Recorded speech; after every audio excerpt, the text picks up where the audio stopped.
Ronél. I'm an attorney at Lewies Attorneys and I specialize in banking and credit law.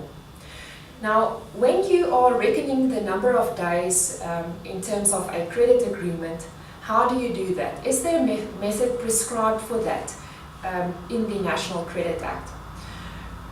Specifically with regards to interest, there is no method for reckoning the number of days prescribed in the Act or the regulations.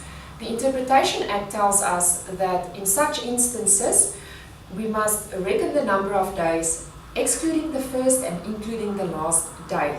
So to give an example, if a credit agreement is concluded on the 1st of the month and repayable in full on the 15th day of the month, we will count the days as follows. We will not count day 1, we will start counting from day 2, 3, 4, and then right up to 15, and 15 will be inclusive, the last day that, or the last number of days that we are going to reckon. I'm aware thereof that there are credit providers and system providers that have a different view on this matter and who calculates both the first and the last day in the reckoning of the number of days with regards to interest. The other aspect that I can mention to you is that in the interpretation section of the Act, which is section 2 and specifically sub 5 thereof, the Credit Act does deal with the reckoning of a number of days, but only for the happening of an event. And it says the following: when a particular number of business days is provided for between the happening of one event and another, the number of days must be calculated as follows.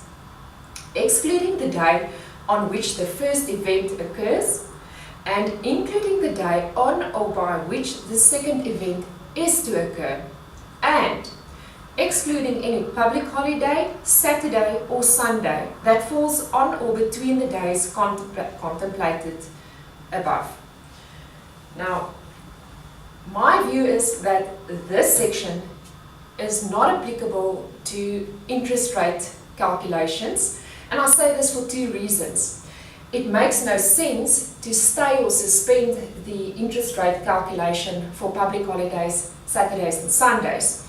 And secondly, this section refers specifically to an event occurring, and I don't think interest rate calculations or the reckoning of the number of days for interest rate purposes is an event that occurs. Nonetheless, those are the only applicable provisions that I know of when reckoning a number of days. If you have any views on this matter, or you have any questions, comments or queries, I invite you to please share them with me. And then also, if you have any other questions, comments or queries, please forward them to Mycomax, and let's see if we can address your question next. Have a lovely Friday.